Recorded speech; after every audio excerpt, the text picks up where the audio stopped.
Retired అయిన తర్వాత వాళ్ళ వాళ్ళ అభిప్రాయాలను వెలిబుచ్చేటువంటి సాహసం చేస్తారు. కానీ ఐఏఎస్గా ఉన్నా, ఐపీఎస్గా ఉన్నా, ఏ పార్టీలో నాయకుడిగా ఉన్నా, ఒక జడ్జిగా ఉన్నా కూడా నా అభిప్రాయం ఏందో నేనేందో చెప్పే అధికారం ఒక పౌరుడిగా ఉందని చెప్పి దాన్ని నిరూపించినటువంటి వ్యక్తి మా నరహరి గారు. ఈ కార్యక్రమానికి ముఖ్య అతిథులుగా వచ్చినటువంటి మా మిత్రులందరికీ పేరు పేరున మహేష్ గౌడ్ గారు, మా ప్రకాష్ గారు, శ్రావణ్ గారు, అందరికీ పేరు పేరున మా ముందున్నటువంటి సహచరులందరికీ నమస్కారం. ఇట్లాంటి వేదికలు ఈ మధ్య కాలంలో చాలా అరుదుగా జరుగుతూ ఉన్నాయి. కుల సంఘాలు కూడా ఏ పార్టీకి ఆ పార్టీకనే కుల సంఘాలు కొనసాగుతున్నాయి. కానీ అన్ని పార్టీల ముఖ్య నాయకులు ఒక వేదిక మీదకి రావడం, మాట్లాడుతున్నప్పుడు దాన్ని భరించడం, ఆ సాంప్రదాయాన్ని కొనసాగినటువంటి తపన కలిగి ఉండడం సంతోషాన్ని కలిగిస్తూ ఉంది. మహేష్ కుమార్ గౌడ్ గారు వారి పార్టీ, వారి సిద్ధాంతం వారు చెప్పుకున్నారు. మా శ్రావణ్ గారు కూడా వారి ఆలోచన విధానాన్ని పంచుకున్నారు. నేనంత డెప్త్కు పోను, కానీ ఈ పరంపర రాబోయే కాలంలో మరింత గొప్పగా కొనసాగాలని మాత్రం భావిస్తున్నాను. కొన్ని మూల సూత్రాలు ఉంటాయి. E=mc² ఎంత సత్యమో రాజకీయాల్లో కూడా కొన్ని మూల సూత్రాలు ఉంటాయి. అడుక్కుంటే వచ్చేది కాయో పండో మాత్రమే, పోరాడితే వచ్చేది మాత్రమే హక్కులు అంటారు. ఇది సార్వజనిక సూత్రం. రెండవది, హక్కులు కానీ సంఘాలు కానీ సంఘటిత శక్తి కావాలనేవాది కానీ ఎవరు కోరుతారు? అణచివేతకు, దోపిడికి గురైన వాళ్ళే కోరుతారు తప్ప గడ్డ మీద ఉన్న వాళ్ళు ఎవరు కోరరు. అందుకనే ఏ వర్గాలైతే దోపిడికి గురవుతున్నాయో, అణచివేత గురవుతుందో వాళ్లకు మాత్రమే వాళ్ళ సమస్యలు ప్రస్తావించే పుస్తకాలు రాస్తారు కావచ్చు, వాళ్ళ సంబంధించినటువంటి ఉద్యమాలు చేస్తారు, వాళ్ళకు సంబంధించినటువంటి సంఘాలు పెట్టుకుంటారు. అందుకని సంఘం, సంఘటిత శక్తి వాళ్ళ కుటుంబాన్ని పోషించడం ఎంత ముఖ్యమో ఆ వర్గాల ప్రజలకి దీన్ని కాపాడుకునే కర్తవ్యం కూడా అంతే గొప్పగా ఉండాలని చెప్పి మాత్రం ఇది కూడా సమాజం అంతవరకు ఉండే సూత్రం ఇది. కానీ ఒక్కటి బాధ అనిపించే అంశం ఏంటంటే 77 years అవుతుంది, 77 సంవత్సరాలు గడిచిపోయింది. అంబేద్కర్ గారిని మనం ఎంత గొప్పగా కీర్తిస్తామో, అంబేద్కర్ రాజ్యాంగం పట్ల మనకు ఎంత నిబద్ధత, ఎంత గౌరవం ఉంటుందో నేను చెప్పాల్సి అక్కర్లేదు. కానీ అంబేద్కర్ గారు ఆనాడు ఒక మాట చెప్పిండు, ఈ రాజ్యాంగాన్ని అందిస్తున్నా కానీ ఈ రాజ్యాంగం మీద ప్రమాణం చేసే పాలకులు ఎవరైతే ఉన్నారో దాని స్ఫూర్తిని కనుక సమగ్రంగా అమలు చేయకపోతే పూర్తి ఫలితాలు సమాజానికి అందే ఆస్కారం ఉండదనే మాట కూడా చెప్పిండు ఆయన. రాజ్యం ఈ రాజ్యాంగం ఎవరి చేతిలో ఉందనేది దాని మీద ఆధారపడే రేపటి ఫలితాలు ఉంటాయని చెప్పినటువంటి మానవుడు అంబేద్కర్ గారు. అంటే ఎక్కడో రాజ్యాంగ స్ఫూర్తిని అర్థం చేసుకోవడంలో, దాన్ని సంపూర్ణంగా అమలు చేయడంలో విఫలమైనం కాబట్టే, ఎక్కడో విఫలమైనం కాబట్టే, సంపూర్ణంగా దాన్ని అర్థం చేసుకొని అమలు చేయలేదు కాబట్టే ఇవాళకి కూడా ఏబీసీల వర్గీకరణ వస్తూ ఉంది. ఇవాళకి కూడా ఇవాళ మేము ఓబీసీలం, మాకు కొంత రిజర్వేషన్ కావాలని చెప్పి, మాకు కొన్ని సేఫ్ గార్డ్ కావాలనేటువంటి చర్చ వస్తుంది.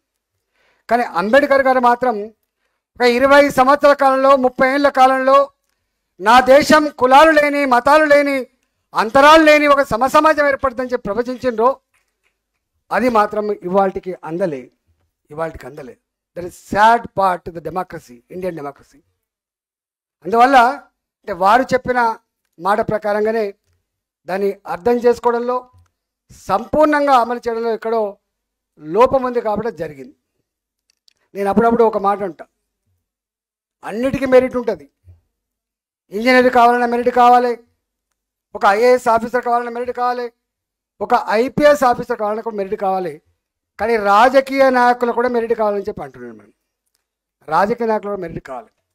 ఆ మెరిట్ ఈ సమాజంలో ఉన్నటువంటి అన్ని వర్గాల ప్రజల జీవితాల పట్ల సంపూర్ణమైన అవగాహన కలిగిన మెరిట్ కావాలి. రాజ్యాంగ స్ఫూర్తిని సమగ్రంగా అర్థం చేసుకునే మెరిట్ కావాలి. రాజ్యాంగం ఎవరి కోసం పనిచేయాలో అమలు చేసే మెరిట్ కనుక లేకపోతే ఇది పతనమైనటువంటి ఆస్కారం ఉంటుంది. అందుకనే ఇవాళ ఒక వ్యక్తి డాక్టర్గా విఫలమైతే కొంత నష్టం జరుగుతుండొచ్చు, కానీ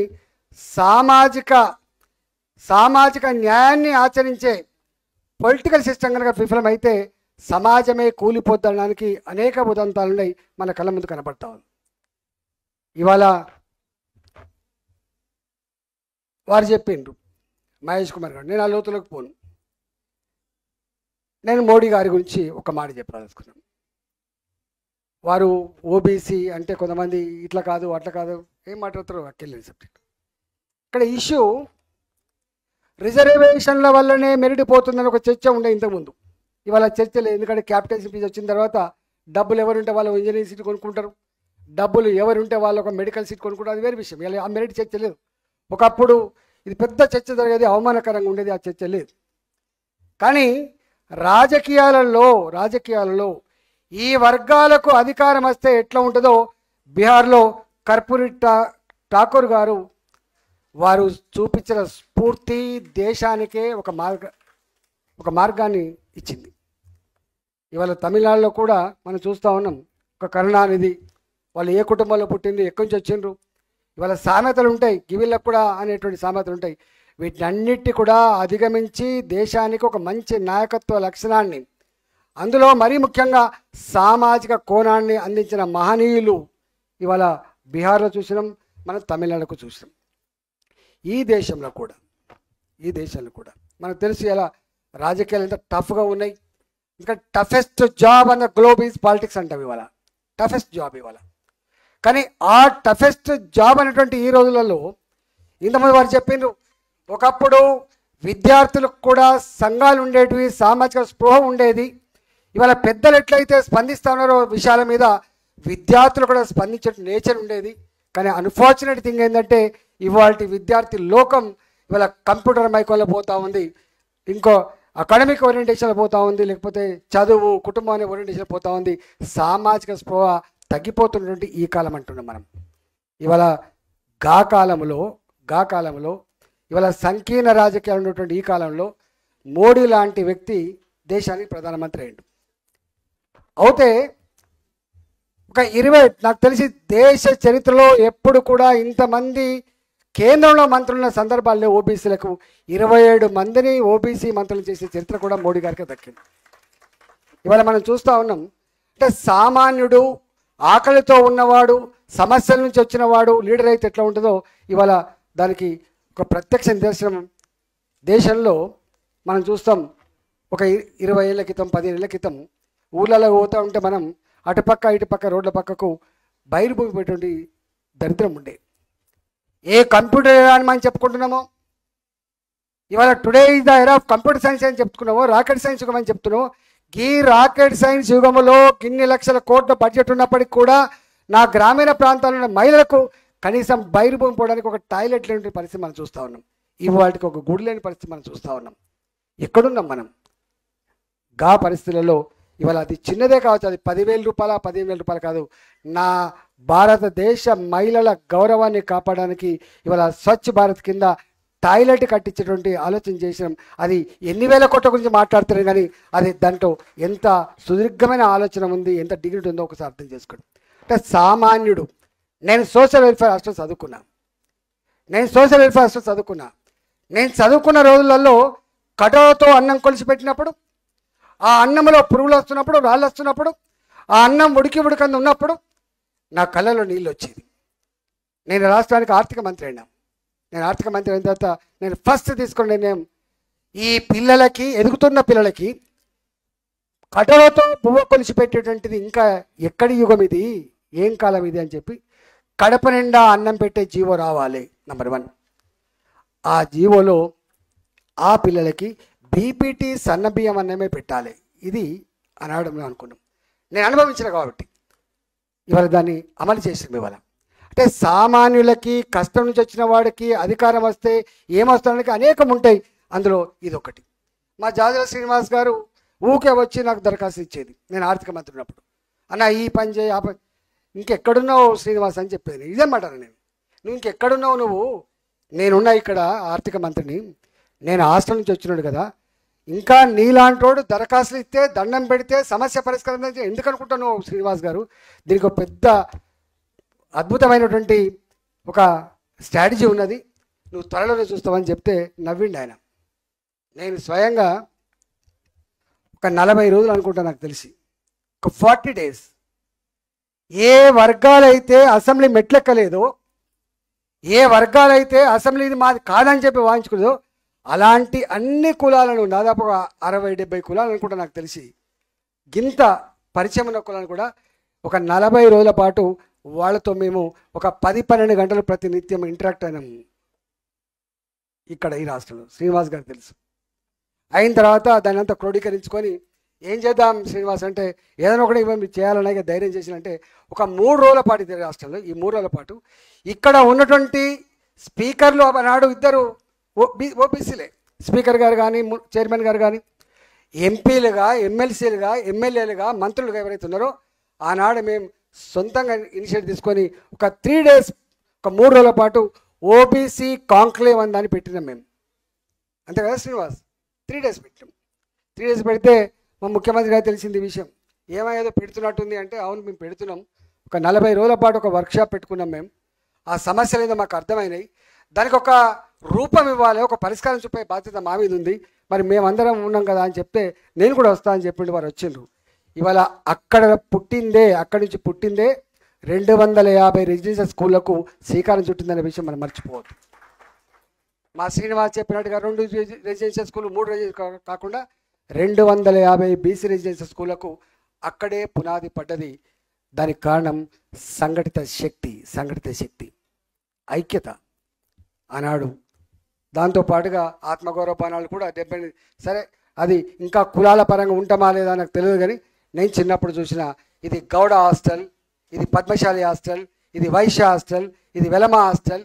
ఈ హాస్టళ్లలో ఆ తెలంగాణ వ్యాప్తంగా కానీ ఆంధ్రప్రదేశ్ వ్యాప్తంగా ఆ హాస్టల్లో ఉండి చదువుకొని ఎంత గొప్పగా చూసాం. కాబట్టి ఈ సంస్కృతి సాంప్రదాయాలకి ఆ పిల్లలకి ఒక అడ్డా ఉండాలని చెప్పి, అది కులాల పరంగా నువ్వు ఇష్టమున్నా లేకపోయినా, ఇంతకుముందు మహేష్ కుమార్ గారు చెప్పింది కాబట్టి, నీకు ఇష్టమున్నా లేకపోయినా ఈ దేశంలో కులం అంటూ ఒకటి ఉన్నది కాబట్టి ఇవాళ ఆ కులాల పరంగా ఆత్మగౌరవ భవనాల కోసం కూడా అక్కడే అంకురార్పణ జరిగింది. అందువల్ల నేను విజ్ఞప్తి చేస్తున్నా, డెఫినెట్గా ఇవాళ సరి అయిన టైంలో ఈ బుక్ వచ్చింది అనుకుంటున్నాను, సరైన టైంలో వచ్చింది అనుకుంటున్నాను. ఒక గుడ్ థింగ్ ఏంటంటే చైతన్యానికి కొదవలేదు, త్యాగాలకు కొదవలేదు.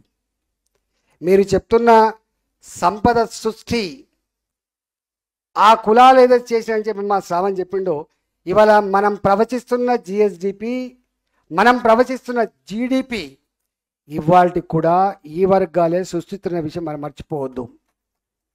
ఇవాళ 170 లక్షల కోట్ల రూపాయల సంపద, 200 కోట్ల రూపాయల సంపద అని అయితే ప్రవచిస్తున్నామో, ఆ సంపదకి మూలకారకులు ఆనాడు వాళ్ళు ఓనర్లుగా ఉండవచ్చు, ఇవాళ వాళ్ళు కంపెనీ కార్మికులు ఉండవచ్చు, సంపద సృష్టికర్తలు మాత్రం వాళ్ళే అనే విషయం మనం మర్చిపోవద్దు. ఈ దేశంలో సంపద సృష్టించేది వాళ్ళు మాత్రమే. అందువల్ల ఎవరైతే ఈ దేశంలో సంపద సృష్టిస్తున్నారో ఆ సంపద సమస్త ప్రజానీకానికి అందించాలనే సంకల్పం ఏదైతే ఉందో, అంబేద్కర్ గారు చెప్పినట్టుగా డెవలప్మెంట్ విత్ ఈక్వల్ డిస్ట్రిబ్యూషన్ అని చెప్పిండు. డెవలప్మెంట్ విత్ ఈక్వల్ డిస్ట్రిబ్యూషన్ అని చెప్పిండు. ఇవాళ ఆ సమస్త సంపదలు సమస్త ప్రజానీకానికి అందించాలంటే ఇగో ఈ మెరిట్ ఆ వర్గాలకు ఆ వర్గాలకు ఫలితాలు అందించే కమిట్మెంట్ ఉంటే సాధ్యమవుతుంది. కాబట్టి డెఫినెట్గా ఇవాళ ఇప్పుడున్న పరిస్థితుల్లో నేను చూస్తా ఉన్నా, విశ్వాసం కలిగిస్తే చాలు. గుర్తుపెట్టుకోండి, నాకు తెలిసి చైతన్యం లేక కాదు, గుడిసెల్లో ఉన్న మా కొమరన్న ఇంట్లో కూడా పీజీ చదివే పిల్లగాళ్ళు ఉన్నారు. ఇలా అంతటా లిటరసీ ఉంది, సామాజిక స్పృహ ఉంది, ఒక్కటే కొరత ఉంది. నేనున్నా అనే భరోసా ఇచ్చేటువంటి నాయకుడితే తప్పకుండా కళ్ళకద్దుకొని గెలిపించగలిగే శక్తి ఉన్నోళ్ళు. కానీ ఆ విశ్వాసం కలిగించాలి, ఆ నమ్మకాన్ని కలిగించాలి. ఇవాళ దీన్ని వాడుకొని, ప్లాట్ఫామ్ వాడుకొని మనం రాగానే మళ్ళీ మన పని చేసుకుంటే కుదరదు. కానీ డెఫినెట్గా ఇవన్నీ ఉన్నప్పటికి కూడా దీన్ని అధిగమించగలిగి దీన్ని తొక్కి పడేసి ఎప్పుడో ఒకనాడు ప్రజలు కోరుకునే, ప్రజల వేవులెంతలో ఆలోచించేటువంటి లీడర్షిప్ వస్తాననుకుంటున్నాం. ఆ లీడర్షిప్ విజయం సాధిస్తాననుకుంటున్నాం. ఆ దిశగా అడుగులు వేస్తాననుకుంటున్నాం. మనం చూస్తాం కదా, నరహరి గారు త్యాగాలు లేకుండా ఎప్పుడు కూడా అనేక మంది త్యాగాలు చేశారు. కొన్ని వందల వేల చరిత్రలు ఉంటాయి. ఎంతోమంది త్యాగధనులు ఫైట్ చేస్తేనే ఇవాళ ఈ స్థితికి వచ్చినాం. అంబేద్కర్ గారు ఎన్ని అవమానాలు పడితే మనం ఈ స్థితికి వచ్చినాం. పూలే గారు ఎన్ని అవమానాలు పడితే ఈ స్థితికి వచ్చినాం. సావిత్రిబా పూలే గారు ఎన్ని అవమానాలు పడితే ఒక స్త్రీకి విద్య అందింది. అంతకంటే ముందు కూడా సావు మహారాజు లాంటి వాళ్ళు ఎన్ని అవమానాలు పడితే ఇది వచ్చింది. ఇవాళ మనం ఏ అవమానాలు అయితే భరిస్తున్నామో, ఆనాడు అంతకంటే 100 రెట్ల అవమానాలు భరించింది ఆనాడు ఆ మహనీయులు. వాళ్ళ త్యాగాల పుణ్యమా అని చెప్పి మనం ఇక్కడికి వచ్చినాం. డెఫినెట్గా రాబోయే కాలంలో ఎంతో దూరం లేదు చైతన్యం ఇలా వెల్లివిరుస్తూ ఉంది. దానికి మార్గదర్శనం, నాయకత్వం అందించాల్సిన బాధ్యత మనందరి మీద ఉందని చెప్పి మనవి చేస్తూ, అసలైన తొలి వెలుగు. ఫాలో వాట్సాప్ @తొలి వెలుగు official.